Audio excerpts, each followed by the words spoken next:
Kalau harga murah yang orang cari, dah tentulah perfume yang mahal ni dah lama dah melingkup. Cuba fikir balik, kenapa perfume yang mahal-mahal kat pasar raya tu ada je sampai sekarang?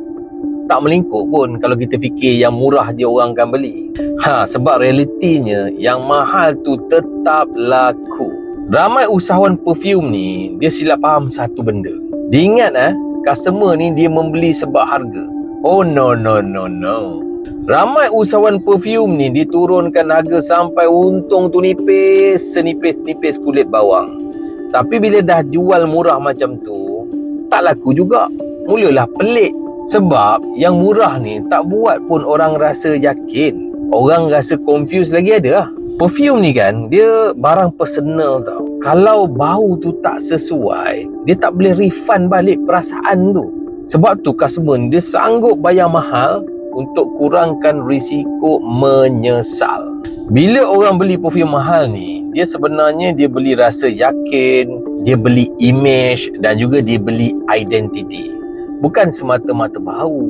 Jadi saya nak share 3 solusi macam mana nak lawan murah. Kalau kita tak boleh lawan harga, so jangan kita main harga. Solusi yang pertama, naikkan keyakinan, bukannya buang harga, bukannya jual murah. Bagi orang yakin dengan cerita, positioning dan ilmu. Solusi kedua, jual pengalaman, bukan botol. Kita kena ceritalah bila masa sesuai nak pakai. Kita kena ceritalah siapa yang sesuai pakai. Kita kena ceritalah apa yang kita rasa selepas pakai perfume tu. Jual pengalaman. Dan yang ketiga, jangan malu untuk nampak mahal.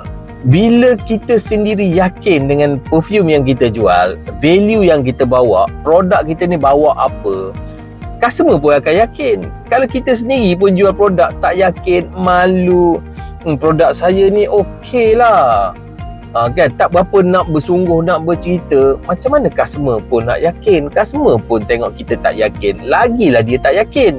Sebab tu saya selalu cakap, dia sebenarnya murah ni dia bukan strategi. Value yang betul buat orang sanggup bayar lebih. Kalau anda nak faham bisnes perfume, cara orang bisnes sebenar buat, saya syorkan follow akaun saya. Follow akaun saya. InsyaAllah saya akan banyak berkongsi tentang tip-tip bisnes perfume.